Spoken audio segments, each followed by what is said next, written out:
अपने घुटनों पर आकर अपनी बाइबल को उठाऊं, ये वचन मुझे शुद्ध करे, मैं इस पे खड़ा रहूं। मांगो ऊंची आवाज में।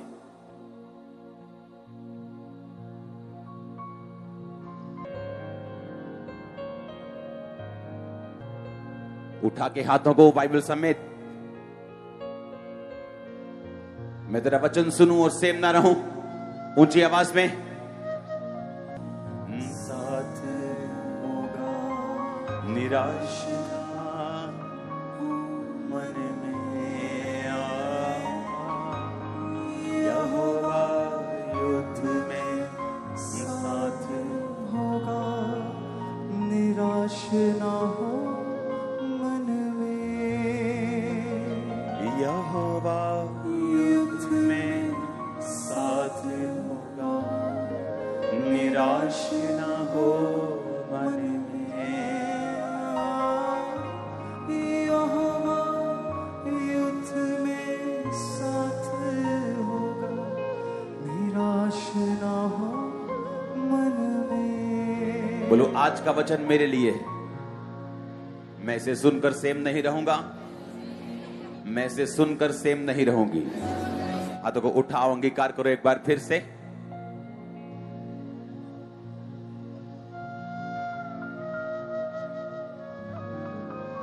प्रभु यीशु मसीह के सामर्थी नाम में हम मांगते हैं। कॉन्ग्रेचुलेशन चर्च, आप सबको कॉन्ग्रेचुलेशन इस वर्ड के लिए। पूरे वर्ल्ड से मुझे मैसेजेस आ रहे हैं, पूरी दुनिया से। जो वर्ड आप सुन रहे हो 2 हफ्तों से, जो प्रकाशित वाक्य का वचन उसे हम स्क्रीन पर देखेंगे, उस लोगों को पूरे वर्ल्ड से लोग सीख रहे हैं। आप सेम नहीं हो चर्च। एक बार एक चर्च के पास्टर को मालूम हुआ कि उसका जो स्पिरिचुअल सन है वो भी एक पास्टर है और वो बहुत फाइनेंशियल ट्रबल का सामना कर रहा है। तो उसने कहा मेरे पास आना, मुझे मिल के जाना। जब वो उससे मिलने के लिए आया तो उसने अपने कमरे में गया और उसने उसे पैसों का बैग दिखाया। उसने कहा तुझे जितनी जरूरत है तू ले ले। उसने कहा कि डैड मुझे ये पैसा नहीं चाहिए, आप मुझे ये बता दो ये आता कैसे है, कि मैं परमेश्वर के काम करना चाहता हूं, ये आएगा कैसे। जब उस पास्टर ने उसकी सिंसेरिटी को देखा, उसने कहा तू लाइफ में घटी में रहे या बढ़ती में रहे, परमेश्वर के वचन को कभी छोड़ना नहीं। अगर उसका वचन कहता है तो अपनी कमाई के दशवांश को देना, तो तू चाहे गरीबी में हो चाहे अमीरी में हो, इसे भूलना मत।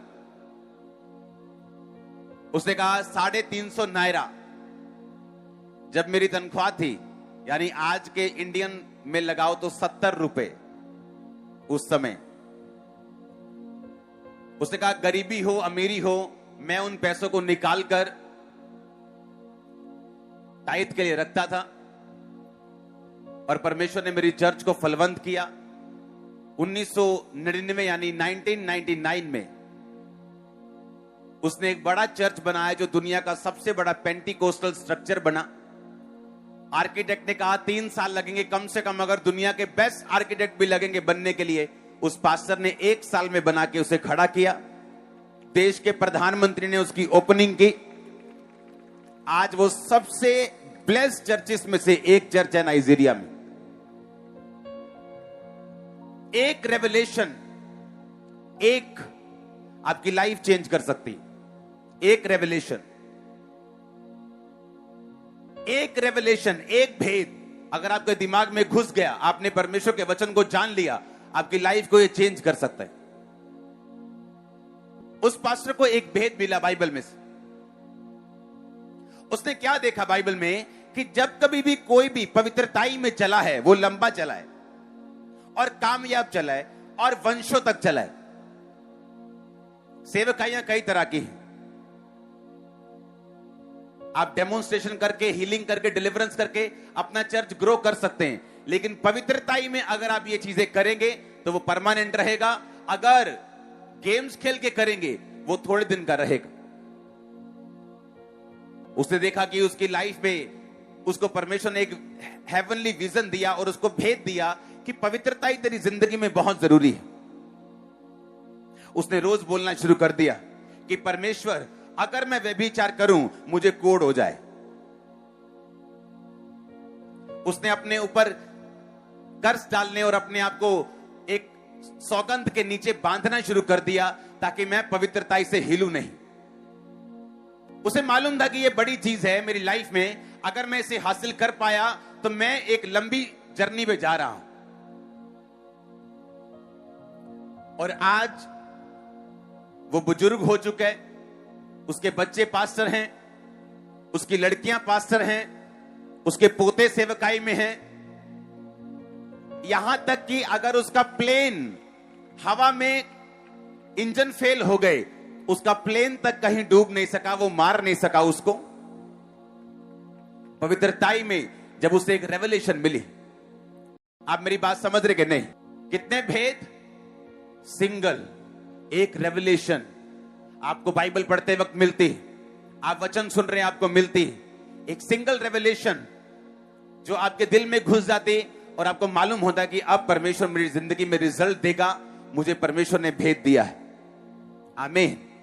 आज मॉर्निंग मैंने ईगल के बारे में बताया कि कैसे ईगल सबसे ऊंचे स्थान पे रहता है, हवा का इंतजार करता है, ऐसे ऐसे नहीं उड़ता, फड़फड़ा के नहीं उड़ता, हर बार पंखों का यूज नहीं करता क्योंकि वो भारा है, उसके पंख भारे हैं। अगर ऐसे ही करता रहेगा तो थक जाएगा और ज्यादा समय नहीं रह पाएगा और मर जाएगा। और परमेश्वर ने कहा जो यहोवा की बाट जोते वो नया बल प्राप्त करते जाएंगे, उकाबों के समान उड़ेंगे, वो दौड़ेंगे और श्रमित ना होंगे, चलेंगे थकित ना होंगे, दौड़ेंगे श्रमित ना होंगे। ये क्यों कहा परमेश्वर ने?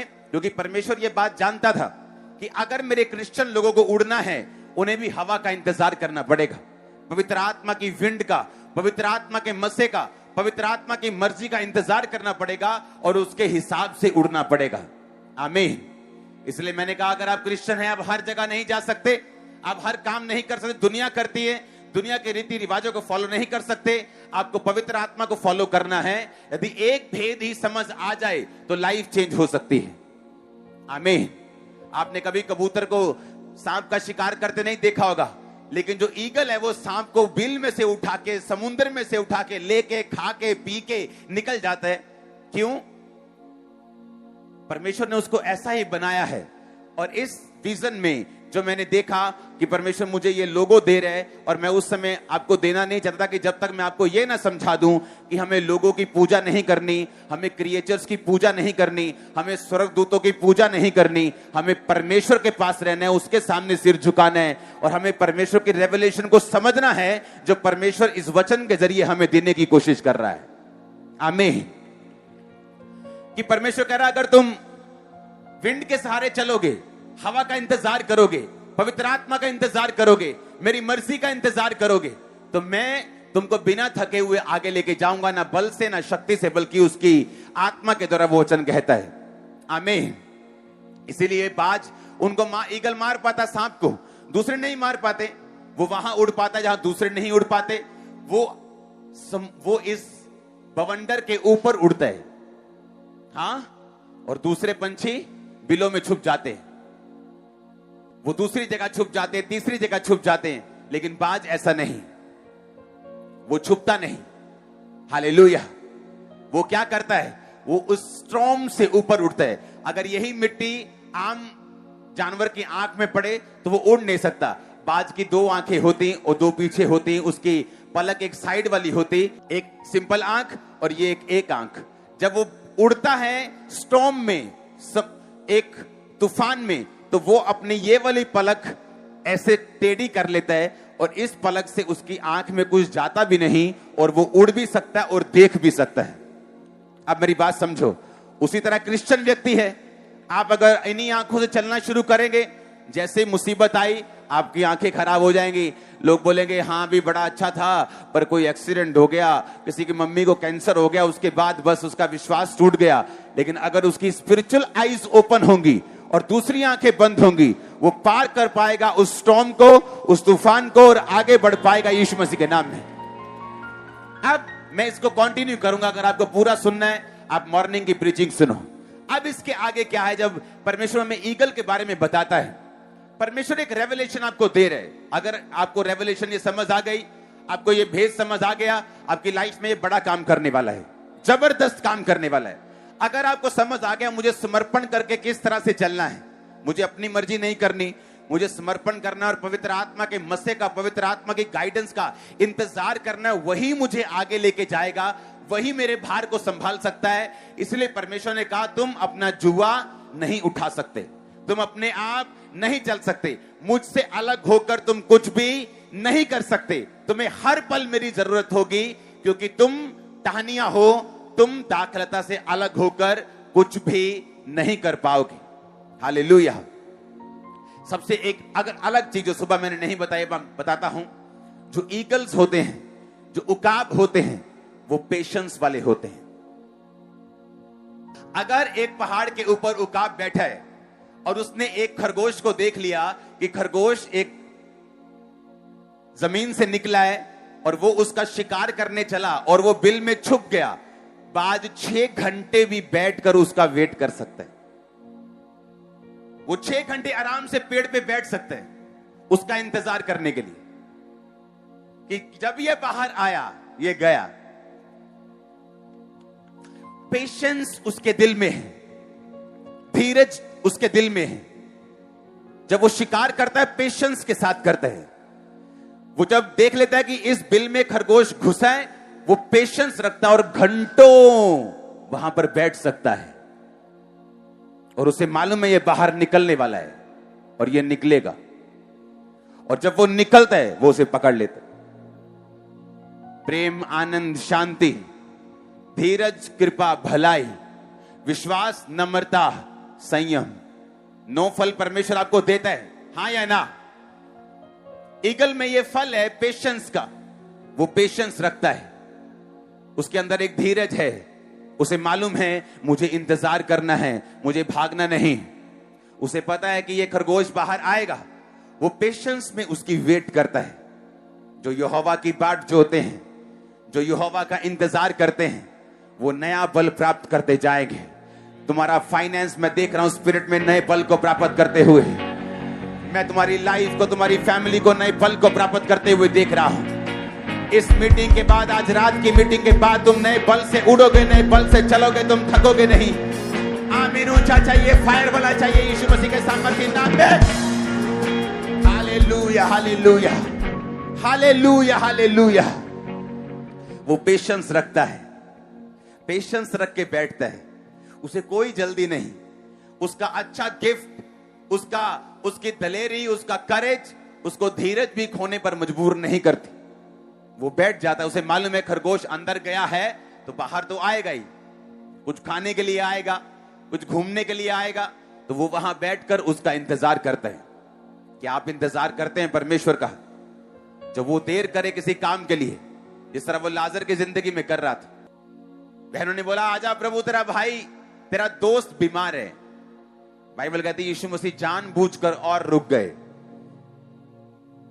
और लाजर को मरने दिया और उसे हील नहीं किया, बल्कि उसे मुर्दों में से जिंदा किया। अपना पेशेंस बना के रखो, धीरज बना के रखो। मैंने धीरज को अपने खोते हुए देखा है 2005 में, जब प्रभु से मैं बोलता, परमेश्वर तू क्यों नहीं मेरी प्रार्थना को सुनता? तू क्यों नहीं मेरे रोजों का जवाब देता? तू क्यों नहीं मेरे 40-40 रोजों का जवाब देता? बाइबल कहती जब तुम नाना प्रकार की परीक्षाओं में पढ़ो, जब तुम अलग अलग तरह की परीक्षाओं में पढ़ो, तो इसको पूरे आनंद की बात समझो, क्योंकि तुम्हारे परखे जाने से धीरज उत्पन्न होता है। आमीन। तुम्हारे परखे जाने से, कहता धीरज को अपना पूरा काम करने दो, ताकि तुम सिद्ध और सिथर हो जाओ और तुम में किसी भी बात की घटी ना रहे। जब हम ईगल को देखते हैं, हम इस बात को देखते हैं हमें पेशेंस रखना है। हम इस बात को देखते हैं हमने दुनिया से अलग घर को बनाना है। हम दुनिया के अंदर नहीं रह सकते, उनकी तरह उड़ नहीं सकते, उनकी तरह चल नहीं सकते। हमारा घर ऊपर होगा, तभी हम हवा के सामने समर्पण कर पाएंगे, तभी परमेश्वर की आत्मा की अगुवाई के हिसाब से चल पाएंगे, पेशेंस रखेंगे, तभी पेट भर पाएंगे। हालेलुया। एक रेवलेशन आपकी लाइफ को चेंज कर सकती है। आमीन। अगर आपको वही करना है जो आपकी सहेलियां कर रही हैं, अगर आपको वही करना है जो आपके दोस्त कर रहे हैं, फिर आप ईगल नहीं, आप उन्हीं की तरह एक ऑर्डिनरी पंछी हैं। क्योंकि वो भी जमीन पे रहते हैं, वो भी पहाड़ पे, वो भी पेड़ पे रहते हैं, इधर उधर दुकानों मकानों में अपने घोंसले बना के रहते हैं। पर बाज ऐसा नहीं रहता, उसे उड़ने के लिए ऊंची जगह चाहिए। आपकी तैयारी परमेश्वर कर रहा है। अगर आप भूल जाएं यहां लाखों लोग बैठे हैं, हजारों लोग बैठे हैं, सब जगह लोग ही लोग हैं, आप भूल जाओ उस लोगों को। आप सोचो मैं आपसे बात कर रहा हूं। वो आपको दाऊद की तरह तैयार कर रहे हैं, वो आपको यूसुफ की तरह तैयार कर रहे हैं। अगर आप अपनी लाइफ को देखें और जांचें कि परमेश्वर क्या चाहता है आपसे, अगर आप प्रभु से बोले परमेश्वर मेरी स्पिरिचुअल आइज को ओपन कर, ताकि जो तू मुझे दिखाना चाहता है मैं देख सकूं कि तू क्या कर रहा है मेरी लाइफ में, तू कैसे मुझे तैयार कर रहा है। आपको मालूम होगा वो आपको कैसे तैयार कर रहे हैं। वो आपको पेशेंस से तैयार कर रहे हैं, धीरज से तैयार कर रहे हैं, आपको अलग टाइम में रख के तैयार कर रहे हैं, आपको अकेला रख के वो आपको तैयार कर रहे हैं। बाज कभी झुंडों में नहीं उड़ते, वो अकेले उड़ते हैं, वफादार होते हैं, अपने पार्टनर अपनी फैमिली के साथ फेथफुल होते हैं, अकेले उड़ते हैं। हालेलुया। लोग रोते हैं मैं मसीह में आया, मेरे दोस्त ने मुझे छोड़ दिया, मेरी बुआ मुझे ताने मार रही है, मेरा भाई मुझे ताने मार रहे हैं। यीशु मसीह ने कहा आज भी जो शरीर से जन्मे हैं वो आत्मा के जन्मे हुए को सताते हैं। अब्राहम का बेटा जो शरीर से जन्मा इस्माइल, अब्राहम का बेटा जो प्रतिज्ञा से जन्मा कौन? इसहाक। और बाइबल कहती है वो इसहाक को क्या कर रहा था? सता रहा था। आपको लोग सताएंगे क्योंकि आप आत्मा से जन्मे हैं। वो शरीर से जन्मा आपका सगा भाई भी हो सकता है, आपका दोस्त भी हो सकता है, आपका रिश्तेदार भी हो सकता है। जो शरीर से जन्मा है, अगर आप आत्मा से जन्मे वो आपको सताने की कोशिश करते हैं। आपने धीरज रखना है। आपको ये मालूम है आपकी तैयारी हो रही, परमेश्वर आपको एक बाज बनाने की तैयारी कर रहे हैं। वो आपको आपके अंदर पेशेंस रख रहे हैं, वो आपके अंदर एक गिफ्ट दे रहा है आपको, ताकि आप ऊंचा उड़ सके, वहां उड़ सके जहां आम लोग नहीं उड़ पाते। यीशु मसीह के नाम में हालेलुया। ऊंची आवाज से बोलो हालेलुया। अब देखो ये तूफान चल रहा है कि नहीं? इस तूफान में ईगल हम ऐसे ऐसे करेंगे, कभी ऐसे ऐसे करेंगे, वो बिना आंख झपकाए सब कुछ साफ देख सकता है और उसकी आंख में मिट्टी नहीं पड़ती। मालूम है कि नहीं? वो देखो उसकी आंखें देखो, पहले साफ आंख दिखाओ। ये उसकी सिंपल आंख है। जब तूफान में स्पेशली जाता है वो अपनी एक लिड खोल लेता है, जिससे पलक खोल लेता है, जिससे वो देख भी सकता है और बच भी सकता है। आप उड़ने वाले यीशु मसीह के नाम में ऊंचा। आपका आमीन ऊंचा चाहिए चर्च। मैंने कहा उड़ने वाले ऊंचा अपने परिवारों समेत यीशु मसीह के नाम में। वो आपकी तैयारी करवा रहे हैं। क्या करवा रहा है वो आपकी? वो आपको बता रहा है कि क्यों मैंने तुम्हें ऑक्स दिखाया, ताकि तुम मेहनत कर सके। मेहनत करने से घबराए नहीं, अंगीकार करने से घबराए नहीं, विरोध होने से घबराए नहीं। तुझे ईगल दिखाया ताकि तू उन गुणों को ले जो उसके अंदर है। तुम्हें शेर दिखाया। जब हम शेर को देखते हैं, यहूदा का गोत्र, यीशु मसीह यहूदा का बब्बर शेर है, बाइबल कहती है। हम शेर को देखते हैं, हम क्या देखते हैं? अगर आप शेर को देखेंगे, शेर और शेरनी के शिकार करने दोनों में अंतर है। शेरनी शिकार करती है अपने परिवार का पेट पालने के लिए, लेकिन जब आप शेर को शिकार करते देखेंगे, उसके अंदर एक प्राइड होती। मैं आपको कैसे समझाऊं? जब मोस्टली शिकार शेरनी करती, शेर नहीं करता। शेर का पेट भी कौन पालती है? शेरनी। शेरनी शिकार करती है, शेर नहीं करता। जब शेर शिकार करता है वो प्राइड से करता है। जब उसकी प्राइड, जब उसकी होंद पे आ जाती है, जब कोई लकड़बग्गा अटैक कर दे, तेंदुआ कोई अटैक कर दे उसके परिवार के ऊपर, जब शेर शिकार करता है वो कहीं अधिक फोर्स से, शेरनी से ज्यादा करते हैं। परमेश्वर ने यहां शेर पता क्यों दिखाया? उसने शेर को दिखाया एक लीडर के रूप में। अगर शेरनी किसी लकड़बग्गे को मारती है तो वो मारती है, लेकिन जब शेर पकड़ता है उसको, वो प्राइड से आप समझ रहे मेरी बात को? एक घमंड से, एक साहस से पकड़ता है और उसके दो टुकड़े कर देता है। जब परमेश्वर शेर आपको दिखा रहा है, इसका मतलब क्या है? आपको स्टैंड लेना जब पड़े परमेश्वर के लिए, डरना मत, घबराना मत, क्योंकि यीशु मसीह यहूदा का बब्बर शेर है और आप उसी शेर के बेटे और बेटियां हो। और आमीन ऊंचा चाहिए चर्च मेरे को। आप जानते क्यों परमेश्वर ने यहूदा गोत्र जो है, जहां से यीशु मसीह निकले, जहां से दाऊद निकला, दाऊद के बाद फिर मैं और आप निकले जिन्होंने यीशु मसीह को ग्रहण किया, हम भी यहूदा के गोत्र के बने, हम भी शेर बने और शेरनियां बनी। क्यों परमेश्वर ने शेर की एग्जांपल यहां पे दी? अगर आप शेर को देखें, ये एक प्राइड वाला एनिमल है, ये प्राइड रखता है, मैं क्रिश्चियन हूं। ये चुप रहते हैं जब तक चुप रहना है। जब यीशु मसीह के बारे में बोलना है, ये मुंह बड़ा करके बोलता है, छोटा करके नहीं। मैंने देखा लोगों को छोटे मुंह के साथ, जब यीशु मसीह के बारे में लोग बोल रहे हैं, ओ तुम्हारा ऐसे, तुम्हारा तो ऐसे, ये परमेश्वर तो ऐसे, चुप कर जाते हैं कि चार बड़े बंदे खड़े हैं, मैं छोटू जा खड़ा, मैं की बोलना थे। तुम शेर नहीं हो। अगर तुम शेर हो, तुम्हारी प्राइड जाग जाएगी अंदर से कि ऐसा नहीं हो सकता, यीशु मसीह ऐसा नहीं, चर्च ऐसा नहीं, हाँ क्रिश्चियनिटी ऐसी नहीं। आप बोलेंगे और गरजेंगे यीशु मसीह के सामर्थ्य नाम में। आप जानते हैं, शेर जब शिकार करता है वो प्राइड के साथ करता है। जब वो अपने झुंड की रक्षा करता है, अपनी शेरनी के, अपने बच्चों की रक्षा करता है, वो प्राइड के साथ करता है, एक साहस के साथ करता है, एक इनर घमंड के साथ करता है कि परमेश्वर ने मुझे शेर बनाया। जब वो शिकार भी करता तो इसी तरह से करता है। जब शेरनी करती, वो भूख के लिए करती, वो खाने के लिए करती और वही परिवार का पेट पालती। जब शेर करता है, वो अगुवाई करता है। और परमेश्वर ने कहा, तुम यहूदा के गोत्र के शेर के बब्बर शेर के बच्चे हो। जब परमेश्वर के लिए बोलने का टाइम आए तो शेर बनो यीशु मसीह के नाम में। जब परमेश्वर के लिए खड़े होने का टाइम हो, मत घबराओ, वो तुम्हारे साथ है। उसने कहा, तू क्या गवा रहा है? एक खेत, मैं तुम्हें 10 खेत दूंगा। तू क्या गवा रहा है? एक रिश्तेदार, मैं तुम्हें 100 रिश्तेदार दूंगा। तू क्या गवा रहा है? 1 रुपया, मैं तुम्हें 10 लाख दूंगा। तू क्या गवा रहा है? तू जो कुछ गवा रहा है, मैं तुझे 100 गुना वापिस करूंगा और परलोक में अनंत जीवन भी दूंगा। हमें परमेश्वर के लिए स्टैंड लेना होगा। आमीन। मैंने प्रभु के लिए तब स्टैंड लिया है जब मेरे पीछे 10 लोग भी नहीं होते थे।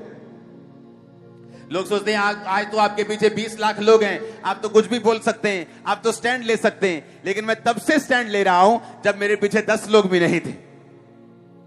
जब मेरे रिश्तेदार मुझे धमकी देते थे कि तेरे पास्टर को पीटेंगे, तेरे पास्टर को आके पीटेंगे, तू आज चल चर्च में, तेरे पास्टर को पीटेंगे आके, आज तू अपने धर्म में वापिस आएगा, तो एक दिन पछता के वापिस आएगा। आज वो पछता के चर्च में आते हैं। आप शेर की तरह स्टैंड लेंगे, दलेरी का आत्मा आपके अंदर होगा। और जिस क्रिश्चियन में दलेरी नहीं है, वो किसी काम का नहीं। यीशु मसीह ने कहा, डरपोक मेरे राज्य में प्रवेश नहीं कर सकते, वो जा ही नहीं सकते मेरे राज्य में। तुम सोचते हो मैं क्या इस बंदे से बात करूं, ये तो बहुत ऊपर का बंदा है। अरे मुंह खोलो, होली स्पिरिट तुम्हारे साथ है, मुंह खोलो, तुम बोलो तो सही, तुम स्टैंड लो तो सही। उसका आत्मा तुम्हारे अंदर से बोलेगा, तुम देखना। आमीन। तो बोलेगा तुम्हारे अंदर से। हालेलुया। प्रकाशित वाक्य उत्पत्ति, इन सभी आयतों को हम नोट करेंगे। सबसे पहले हम उत्पत्ति वाली आयत जो मैंने आपको लिखाई है उसको पढ़ेंगे। हे यहूदा, तेरा भाई तेरा धन्यवाद करेंगे, तेरा हाथ तेरे शत्रुओं की गर्दन पर पड़ेगा, तेरे पिता के पुत्र तुझे दंडवत करेंगे। यहूदा शेर का बच्चा है। हे मेरे पुत्र, तू अहेर करके गुफा में गया है, वह सिंह व सिंही के समान दबक कर बैठ गया, फिर कौन उसे छेड़ेगा? जब तक शीलो ना आए तब तक ना तो यहूदा से राजदंड छूटेगा, ना उसके वंश से व्यवस्था देने वाला अलग होगा, और राज्य राज्य के लोग उसके अधीन हो जाएंगे। परमेश्वर ने क्या कहा? जब तक शीलो ना आए यहूदा से राजदंड नहीं छूटेगा, उसके वंश से व्यवस्था देने वाला अलग नहीं होगा। जबकि व्यवस्था देने वाले तो लेवी लोग होते थे। कौन देता था व्यवस्था? कौन पढ़ाता था बाइबल को? लेवी लोग। यहूदा के लोग थोड़ी पढ़ाते थे। लेकिन ये प्रोफेटिक वर्ड जो दिया था, ये याकूब ने अपने बच्चों को दिया था। उसने यहूदा को बोला था कि तेरे वंश से व्यवस्था देने वाला कभी भी अलग ना होगा। आप आज व्यवस्था दे रहे हैं लोगों को, सुसमाचार दे रहे हैं लोगों को। आप यहूदा के गोत्र हैं। ये वचन आज हजारों साल बाद भी आपकी लाइफ में पूरा हो रहा है। आमीन ऊंचा चाहिए मेरे को। Hallelujah hallelujah. उसने कहा वो शेर का बच्चा है, यहूदा शेर का बच्चा है। हमारा बाप यीशु मसीह, मुंह खोलो। हाँ, मुंह खोलना पड़ेगा, दलेरी रखनी पड़ेगी। आप जानते जब शेर को जंगल का राजा क्यों बोलते हैं? बाघ को क्यों नहीं बोलते? टाइगर को क्यों नहीं जंगल का राजा बोलते? टाइगर अगर देखें तो कई मायनों में कई जगह पे शेर से ज्यादा ताकतवर रहता है। वो उसके पंजे शेर से ज्यादा ताकतवर हैं। उसका जो ये गर्दन वाला हिस्सा है वो शेर से ज्यादा ताकतवर है। अगर आप उसकी वीडियो देखेंगे तो शेर के ऊपर वो कब्जा करता है, लेकिन शेर इसीलिए जंगल का राजा है। अगर आप दोनों का पोस्टमार्टम करेंगे, शेर के दिल का साइज बड़ा है उसके दिल के साइज, उसका हार्ट बड़ा है। शेर कभी हार नहीं मानता। अगर बाघ को मालूम हो कि मैं हार रहा हूं, वो भाग सकता है। शेर मर जाएगा, भागेगा नहीं। और परमेश्वर ने यहां शेर लिखा, बाघ नहीं। उसने कहा तो मरने तक क्या रहेगा, अगर वफादार रहेगा तो मुकुट पाएगा। तेरा दिल तुझे बड़ा करना होगा। क्रिश्चियनिटी में चलना है, दिल बड़ा करके चलना होगा। मौत की परवाह नहीं करनी, लोगों की परवाह नहीं करनी, पैसे की भी परवाह नहीं करनी, किसी चीज की परवाह मत करना। शेर की तरह चलना, तू जीतेगा, तेरा परिवार भी तेरे साथ जीतेगा। उसने क्यों बाघ नहीं लगाया, शेर लगाया? उसका हार्ट बड़ा होता है, उसका दिल बड़ा होता है, उसकी दलेरी बड़ी होती। शेर राजा अपनी दलेरी के कारण होता है, ना कि अपने साइज के कारण, ना कि अपनी ताकत के कारण। छोटा सा दिल लोगों का। हां, किसी ने कुछ कह दिया, आज चर्च नहीं आए। कुछ विरोध हो गया, आज चर्च नहीं आए।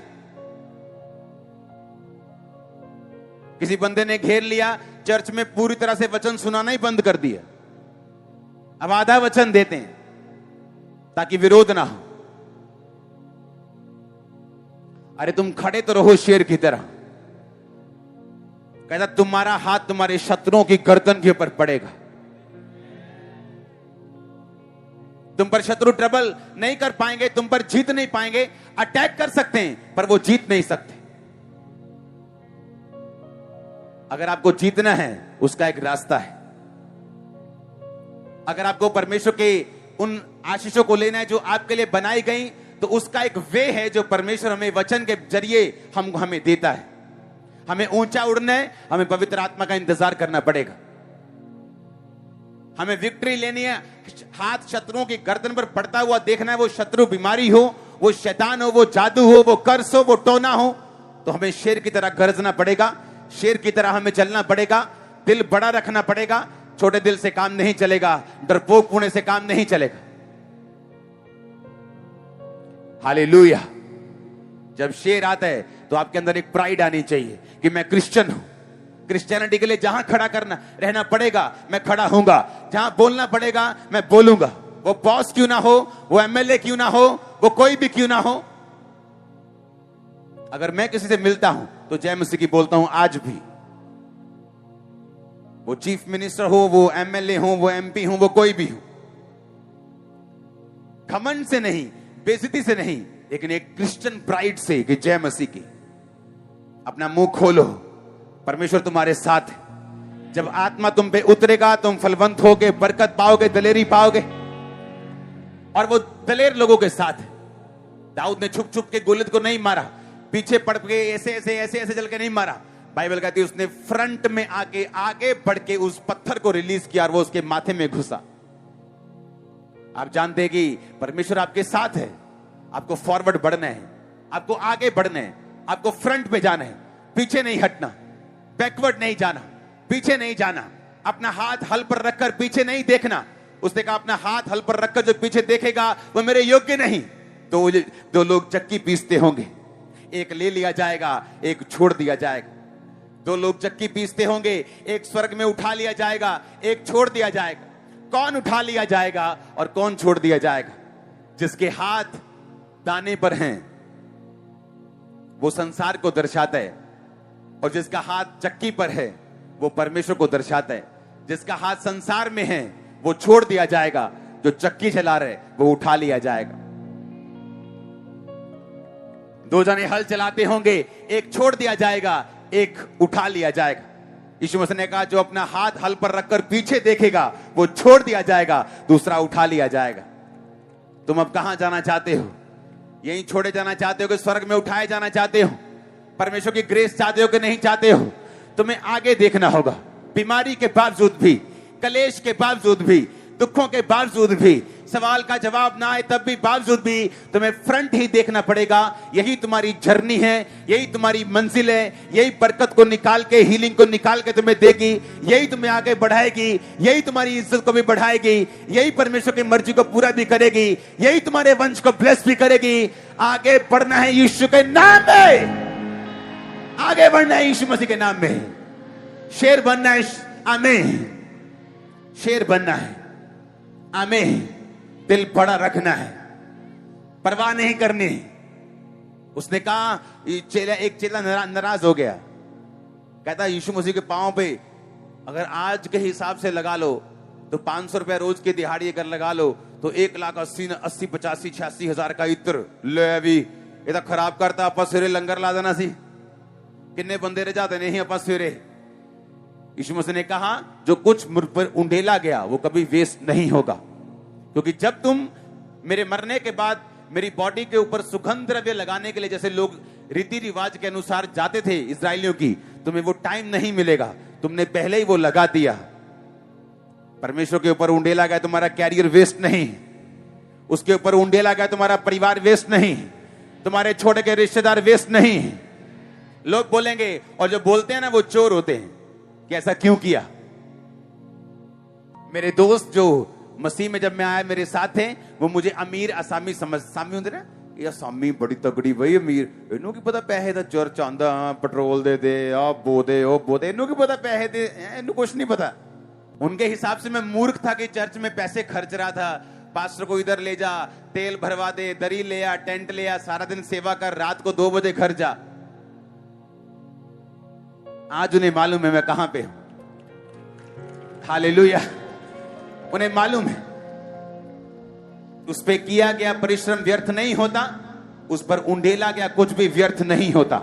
तुम ज्यादा बोओगे, ज्यादा काटोगे, कोई व्यर्थ नहीं, कुछ भी व्यर्थ नहीं, एक सेकंड भी व्यर्थ नहीं। यीशु मसीह ने कहा मेरे दासों को ठंडा पानी तक पिलाएगा, एक प्याला भी व्यर्थ नहीं, बाकी तो छोड़ ही दो। क्या है? कुछ भी व्यर्थ नहीं परमेश्वर में, एक भी चीज व्यर्थ नहीं। जो तुम कर रहे हो करते रहो, आगे बढ़ते रहो। शैतान की योजनाओं को समझो, उसके पाप को समझो, पवित्रताई में चलते हुए, ईगल की तरह चलते हुए, दुनिया से अलग चलते हुए, ऊंचा चलते हुए चलो। एक नई डेस्टिनी, एक बड़ी मंजिल, ग्लोरियस मंजिल, एक ऐसी पदवी जो परमेश्वर तुम्हें परिवार को देना चाहते हैं, तुम्हारे लिए तैयार खड़ी है यीशु मसीह के नाम में। आमीन। ऊंचा चाहिए चर्च। Hallelujah, hallelujah. तैयार हो ऐसी जर्नी में चलने के लिए, तैयार हो परमेश्वर के हिसाब से चलने के लिए। आमीन। और मैं देखता हूं कि जब बिल्कुल आपका ब्रेक थ्रू नजदीक होता है, आपकी जब टेस्टिमनी, आपकी गवाही जब बिल्कुल नजदीक होती, शैतान आपको ज्यादा तंग करने की कोशिश करता है, ज्यादा डराने की कोशिश करता है,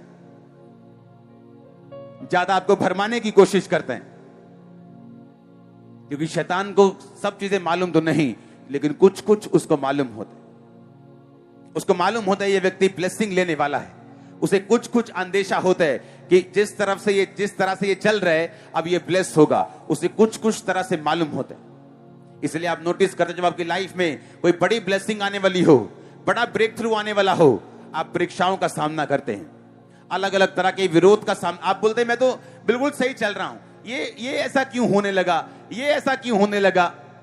आपको फिर मालूम होता है जब बरकत आ जाती कि शैतान को इसके लिए आग लग रही थी, इसके लिए वो दुखी हो रहा था बेचारा। कारण मैं नहीं था, कारण ये था। आपका कारण आपके सामने आने वाला है। मैंने कहा आपका कारण आपके सामने आने वाला है। आप बहुत बड़े तरीके के साथ ब्लेस होने वाले, बड़ी टेस्टिमनी के साथ वापिस आने वाले। मैंने कहा बड़ी टेस्टिमनी के साथ वापिस आने वाले यीशु मसीह के नाम में। Hallelujah, hallelujah. तैयार हो ईगल की तरह चलने के लिए, तैयार हो शेर की तरह चलने के लिए, तैयार हो बैल की तरह चलने के लिए, मनुष्य की तरह चलने के लिए।